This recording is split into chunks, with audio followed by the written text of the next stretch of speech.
Hi there! I'm super excited because today I'm going to share with you how I start my kale seeds. Today I am starting 4 different types of kale. I have seeds from 4 different places. I have lacinato kale. This came from a seed gift set that my mom got me for Christmas. I have some scarlet kale that came from MI Gardener.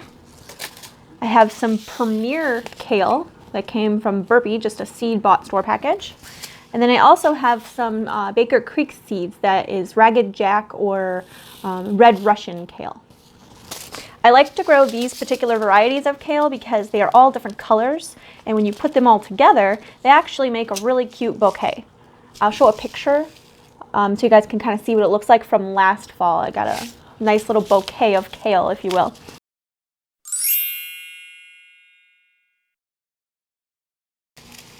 I'm going to be starting my seeds today in my Jiffy pods. I have some here that are already pre-expanded. I have some here that I'm going to add some water to. If you haven't checked out my seed starting video with Jiffy pods, please do so. I will link it. These are really easy to use. I just get my water here. It's really easy to do. So I'm going to get these started. While this first one here is already set to go.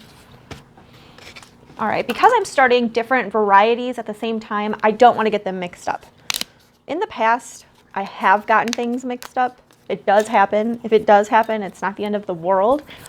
You just may have plants in the wrong place that won't do very well. Or in my particular case, I'm not sure if I got the wrong seeds in a particular package that was labeled wrong, or if I actually planted the wrong seeds and labeled them wrong. Long story short, I ended up with radishes instead of Brussels sprouts.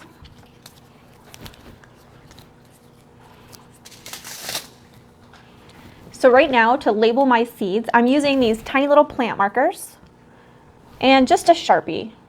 Nothing too fancy.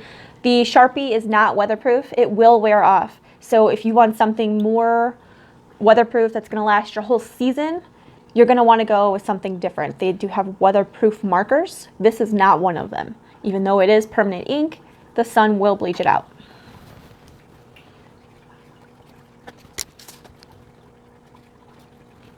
I did learn that the hard way with the bleached out markers when I first started gardening. I labeled all my plants and I was good to go. And I went outside after a few weeks in the sun.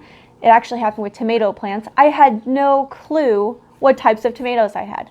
So I did end up growing those tomatoes. I got tomatoes, but I couldn't tell you what kind they were. Now, after some more experience, I'm able to tell a little bit better what they are. Tomatoes specifically sometimes can be hard, but especially when it comes to kale, things like these, I will be able to tell these apart almost instantly once they start growing. I picked these particular varieties of kale for different reasons. I really like the color, I really like the texture, and these 4 varieties, they're all very different. The lacinato kale, which is also called dinosaur kale, it's very tall, the leaves are very slender, and it has a very mild taste. It's actually very tender also. I really like that one.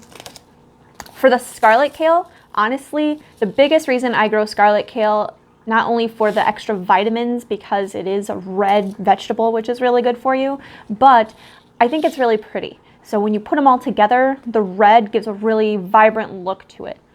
With them all being green, this one kind of stands out and gives it a little bit more of an ornamental effect.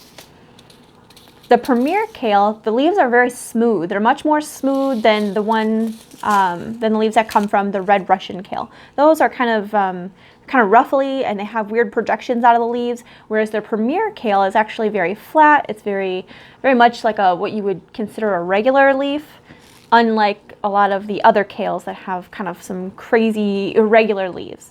You can do different things with them. Honestly, I do a lot of kale in my smoothies. If you're going to make kale chips, which I really like to do, the premier kale makes more of a flat, easier chip, whereas the Ragged Jack kale makes more of like a crispy, fluffy chip, if you will. Airy, how about that? I'm going to start with the tray that's already fully expanded, and I'm going to mark them first. Okay, I use a chopstick to separate my little openings here on where I'm going to put the seeds. When I plant kale, I like to plant extra seeds. Kale is actually a really good microgreen, so the extra seeds, when they grow up and I can pluck them out, it's actually like a little snack. Add them to my salad. Really good health benefits.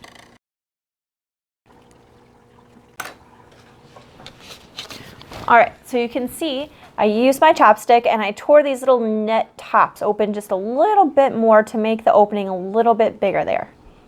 If you can see what I mean. I have my pods labeled, and now I'm ready to plant my kale seeds.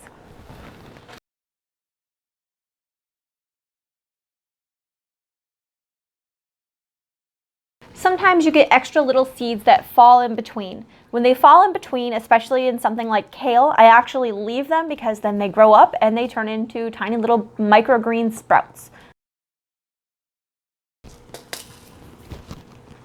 I'm actually going to add some extra water to this particular tray.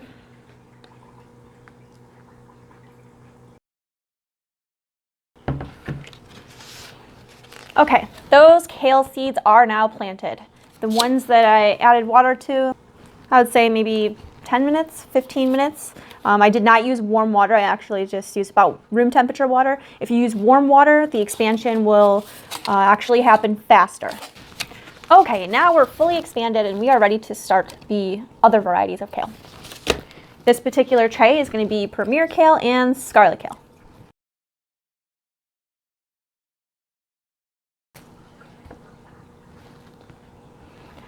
Kale seeds are actually teeny tiny, perfect little balls. Perfectly round. Oh.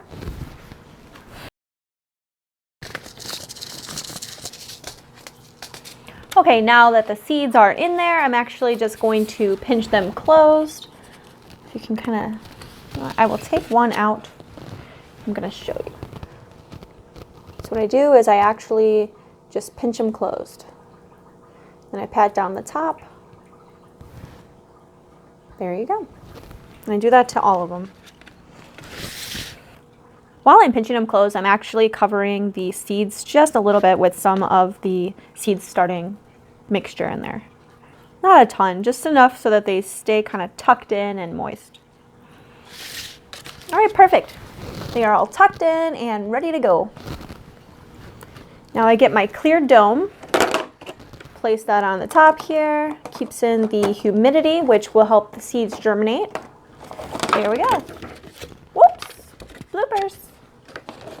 There we go. All right. Now I have my 4 varieties of kale here, and I will place all these seeds in the sunny window. And then when they start to germinate and become tiny little plants, I will put them under some grow lights. Thanks for coming along with me today as I was starting my kale. We'll see you next time.